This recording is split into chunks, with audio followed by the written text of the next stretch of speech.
தவேக கட்சியின் தலைவர் முதல் மாநாட்டிலேயே ஆட்சியிலும் பங்கு அதிகாரத்திலையும் பங்குன்னு சொன்னார். ஆனால் அதுக்கு பின்னால் யாருமே கூட்டணிக்கு வரல. தவேக கட்சியோட சீமான் கட்சியும் பேச்சுவார்த்தை தோல்வியில் முடிஞ்சிச்சு. விடுதலை சிறுத்தையும் பேச்சுவார்த்தை தோல்வியில் தான் முடிஞ்சிச்சு. காங்கிரஸ் கட்சியும் பேச்சுவார்த்தை தோல்வியில் தான் முடிஞ்சிச்சு. அதிமுக கட்சியும் பேச்சுவார்த்தை தோல்வியில் தான் முடிஞ்சிச்சு. ஓபிஎஸ் கட்சியும் பேச்சுவார்த்தை தோல்வியில் தான் முடிஞ்சிச்சு. தினகரனோட கட்சியும் பேச்சுவார்த்தை தோல்வியில் தான் முடிஞ்சிச்சு. விஜயகாந்த் கட்சியும் பேச்சுவார்த்தை தோல்வியில் தான் முடிஞ்சிச்சு. இப்போ கடைசியாக பிஜேபி கட்சியும் பேச்சுவார்த்தை தோல்வியில் தான் முடிஞ்சிருக்கு.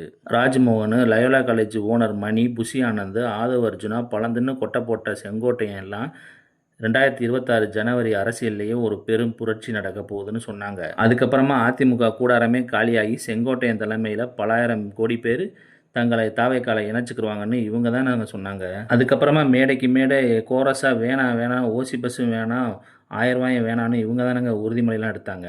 இலவசம்லாம் வேணான்னு சொல்லிவிட்டு இப்போ மட்டும் இவங்களோட தேர்தல் அறிக்கையில் மகளிருக்கு 2500 ரூபா, தமிழ்நாடு முழுக்க இலவச பேருந்து, அடுத்து பிறக்கிற பொம்பளை பிள்ளைங்களுக்கு 1 பவுன் தங்கம்னு சொல்கிறாரு. சரி, ஒரு நாளைக்கு தமிழ்நாட்டில் மட்டும் குறைஞ்சபட்சம் 2000 பெண் குழந்தைகள் பிறக்குதுன்னு வச்சுக்குவோம். தினம் 2000 பவுன் தங்கம் ஒரு நாளாக கொடுக்க முடியுமா?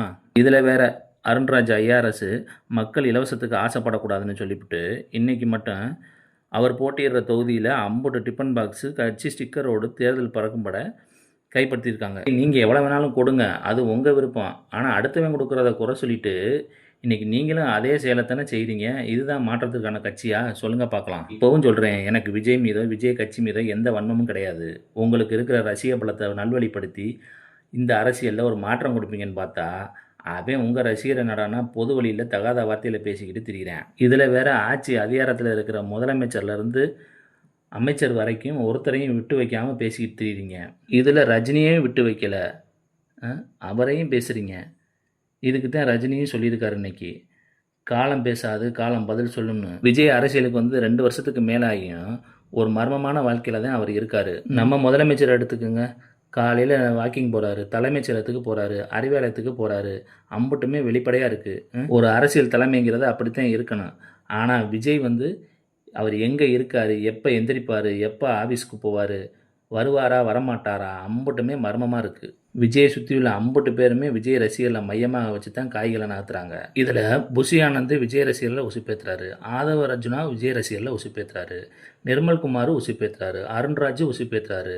இவங்ககிட்ட விஜய் நல்லா சிக்கியிருக்காரு, அது மட்டும் தெரியுது. இதில் ஆதவ அர்ஜுனா ரஜினி, முதலமைச்சர், மற்ற அரசியல் கட்சி தலைவர் 50 பேரையும் இழிவாக பேசிகிட்டு இருக்காரு.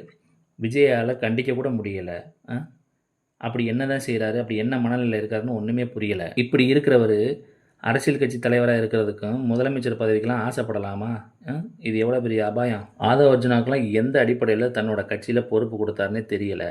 அதை வெளிப்படையாகவும் சொல்லவும் மாட்டார். விஜய் பத்திரிக்கையாளரை சந்திக்கவும் மாட்டார், சந்திப்பு நடத்துறதுக்கும் அனுமதிக்கவும் மாட்டார். ஆதவ அர்ஜுனா விஜய்க்கு இணையாக தன்னை வளர்த்துக்கிட்டே வராரு.